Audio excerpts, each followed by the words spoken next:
Do you want to know how you can log in to your Amazon credit card? If yes, then this video is for you. Hello and welcome to One Two Step. It's your host back again with yet another interesting tutorial video. In this video, I'm going to teach you how you can log into your Amazon credit card. Go ahead and open your Chrome OS browser and in the Google search bar, search for Amazon credit card login. Click on the first or scroll down and click on this link over here. Now, what you need to do is go ahead and click on Amazon Card Store. You can write down your email address and your password over here. So go ahead and write down your email address or phone number and then write down your password.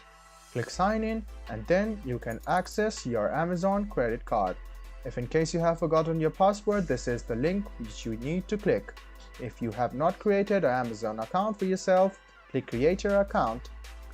I hope this video about how you can log into your Amazon store card account was helpful for you. If you still have any kind of confusion, please do mention us on the comment section down below.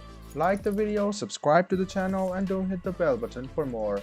Hope to see you in the next video as well. Until then, goodbye, take care and make sure you enjoy.